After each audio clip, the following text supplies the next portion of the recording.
You are about to find out the key levels for Tupperware Brands Corporation, ticker TUP. Now, one thing I did want to cover first was just going over their short interest.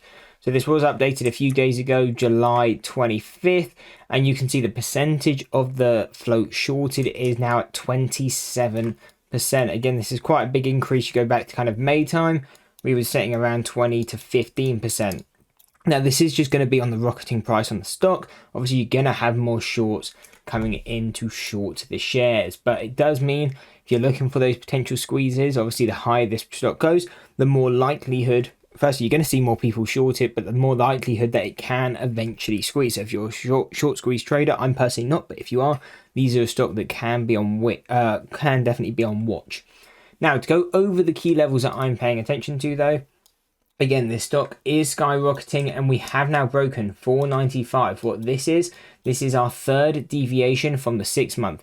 Now, if you understand standard deviations, the third deviation is key because 99.7% of the trading data should be below that third deviation. So as we start seeing us squeeze above this level, unless we get some sort of an actual short squeeze, we will most likely start coming back and trading below this data or level very quick. And again, these are the ones I will tend to trade short bias, but I will trade them with defined risk. So that might mean if I do short the shares, I'm buying calls to define that risk. So if this stock does squeeze, because again, that's always possible, it's all about defining your risk depending which direction you're playing.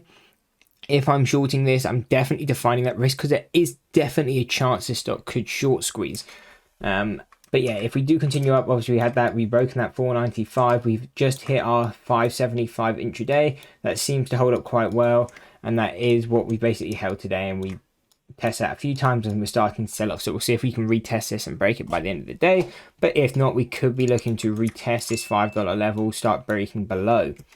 Because again, it's hard for a stock to hold this level. You have to have a super strong amount of buys in place to be able to hold the third deviation or above.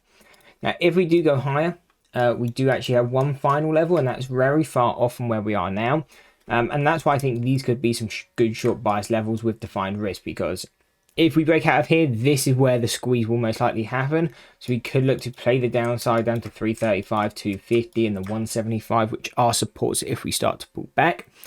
But if we break out and hold at this kind of $6 level, then really, again, we have no key resistances until we get to $9. So on a stock like this, that is definitely enough to potentially squeeze it. That should probably trigger a lot of stops, especially if we break the $9, and that's where you could really see it skyrocket. And again, even though I'm trading this short bias or looking at it short bias, there is definitely opportunity to squeeze. So if you are trading at short bias, make sure you're defining that risk. Again, if you're shorting the shares, you're buying calls to define that risk, or just trade some sort of defined risk strategy. That could be vertical spreads or outright puts, because if it does squeeze, you don't want to be holding the shares nakedly short. Just too much risk on the table. I hope you guys enjoyed the video. If you did, why don't you check out this video, because you'll probably enjoy that one too.